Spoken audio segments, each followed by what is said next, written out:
Ang ginagawa ng rider, nanggugulang na rin. Gulangan. Total, di nyo naman kayo mahuhuli. Puro lang kayo pilot study. Dalupasa na nga ako eh. Sa Okay. tagal ng pilot study, graduate na ako. 4 na taon. Magmamasteral na. Tapos nagtataka ngayon bakit walang booking, ba't naghahabal, eh ang tatalino natin sa gobyerno eh. Mas matatalino yung nasa kalsada. Kami yung nagsiservisyo eh. Ayaw nyo makinig sa amin, o di gagawa kami ng para kumita kami ng mas malaki rin. Hindi ko malaman kung patalino tayo o pamangmang eh. Ako po si Ginoong Patrick Climaco, Secretary General ng Consumer at Mamamayan-PH. Sir, meron po akong dalawang gustong i-point out. Yung una po, yung pong pahayag po namin na suportado po namin itong mga ganitong pagkilos po, na sana po ma-establish na po into law yung pong instead na provisional, ma-establish po na magkaroon ng ano po ba yung dapat na proseso po natin doon sa bilang ng mga motorcycles, taxis. Kasi po, simple lang naman po yung hiling po namin bilang mga consumer na makapasok at makauwi po sa amin sa mga aming mahal sa buhay. Although mas mataas po ito kaysa dun sa pagsakay po ng jeep, pagsakay po ng bus, mas mataas po ng konting pamasahe. Pero ang importante po dito, mas mabibigyan po ito ng maginhawang paglalakbay po sa aming mga consumer. Yun lamang po. Tapos, Senator, may isa pa akong concern. Since naandito naman yung big three na motorcycle taxis. Sir, kanina pero pinoint out nyo na nagpapatay sila, nagla-log out dun sa app pagka rush hour o kaya maulan. Tama po yun, sir. May napansin na po akong ganyan. Pero kanina po, papunta po ako dito, dyan po sa area ng Buendia LRT, McDonald's, DLTV. Hindi lang po yun. Yung pong dahil lang kung bakit nila pinapatay o nila-log out yung app. Natuklas ko po kasi, sir, habang nagbubook po ako, may lumapit po sa akin. Isang light blue, isang dark blue, which is Angkas and Joyride. Nag-aalok po sa akin. Nung pagkasagot ko po na ito po nagbubuking na po ako, hindi na kumibo. So something fishy come into my mind na lalabas to na kolorum.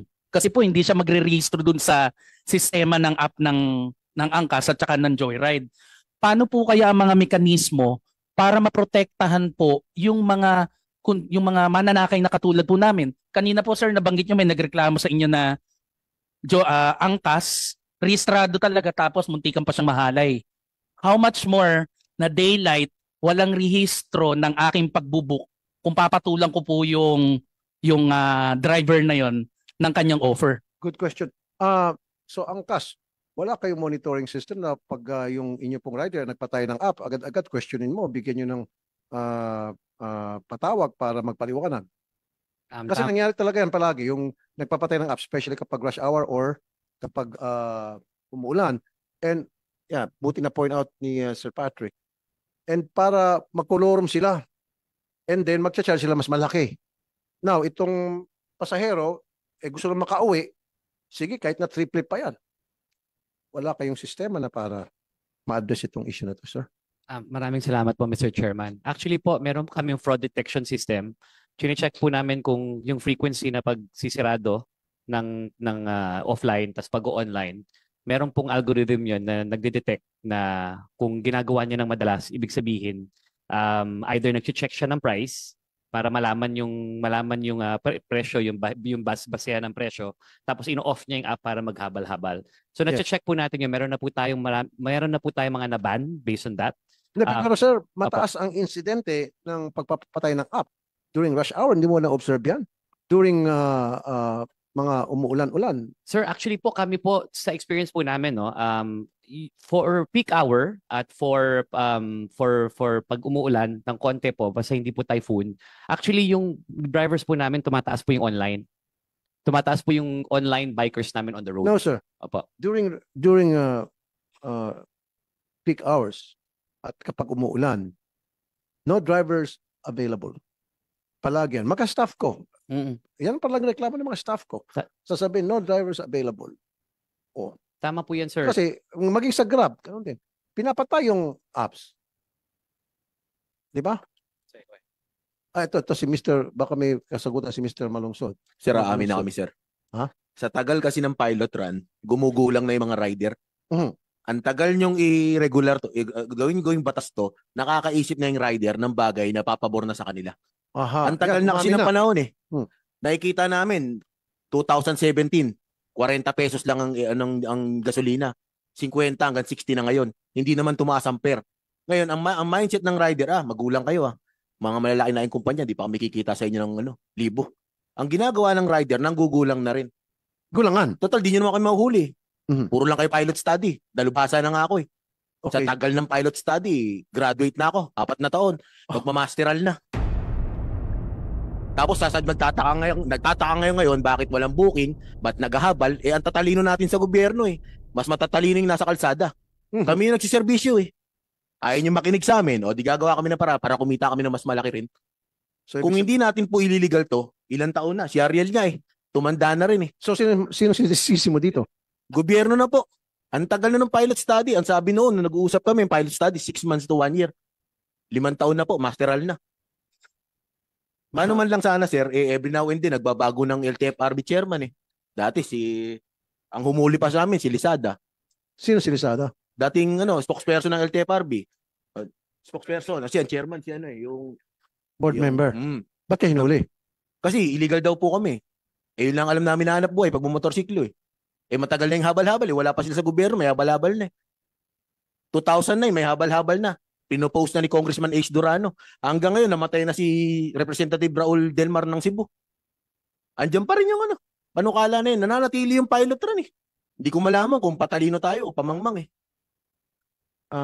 Attorney Cuadis, pakisagot lang. Or you want to answer that? Mr. Chair. Teka. Sasagot naman po si Chair Guadis, but tawag po dito na nagugustuhan ko yung sinasabi ni Mr. Maglusod because basically yung po yung reality on the ground. Syempre po, it's connected sa amin, sa gobyerno, sa ating mga big players, and with due respect even sa ating pong proseso sa paggagawa ng batas, siguro it's a wake-up call in such strong statement po, no? But we appreciate that. So, Chair Guadis, please. Mr. Chair, when I came in, the pilot study is still on process. We submitted the final report. Both houses, Committee on Transportation for both High Senate and the lower house. When was it submitted? We submitted the report to your office, I think, about 3 or 4 months ago then, under the chairmanship of Senator Grace Poe. The committee report for we will submit now if Can you submit it to us? yes, of course, Mr. Chair. To me, to my We office, have an because I'm the new available chairman? copy. Yes, Mr. Chair. Okay. The version for the lower house was submitted. In fact, the lower house had already passed the bill on its third and final reading, and then inaangat na po sa Senate for the Okay. disposition of the Senate. So ang bola ho ngayon nito is in the Senate, Mr. Chair. And Okay. if you haven't received one, I can give you one today. I have Okay. a soft copy which I can furnish. your Mr. office. Maglunsod, thank you so very much for raising that issue. And I didn't know na may problema din pala dito sa side ng legislative, yung paggagawa ng batas at nasa Senate. And bago lang po akong chairman ng transport. So baka na-overlook lang yon. So I'll look into it. I'll make sure na the ball will start rolling again. Paliwanag ko lang sir kasi dati pumasa na yun sa Congress 17 Congress pasado sa Congress. Hindi pumasa sa Senado. 18 Congress pasado doon sa Senado. Hindi pumasa sa Congress. 19 Congress pumasa sa Congress, sa Senado po ngayon hindi na naman. Kasi sir, yeah. Kada mag-election po, lagi kami nagagamit mga rider. Lagi kami tinutulungan pag tuwing election. Pagtapos ng election, hindi na kami natutulungan. Iwan na naman po kami sa ere. may mga, okay, let me explain to you a little bit on how it works sa pagpapasa ng batas. In fact, ako mismo nakaramdam yan. Yung pinasa ko yung Magna Carta for Seafarer. May dadaan kang proseso, first reading, second reading, third reading, and then after that, then ipapasa mo yun sa Malacanang for signature. May mga lobbyist kung tawagin na para harangin yung bill na yun, especially kung may mga apektuhan na ibang sektor. So, magkakaroon ng lobbying.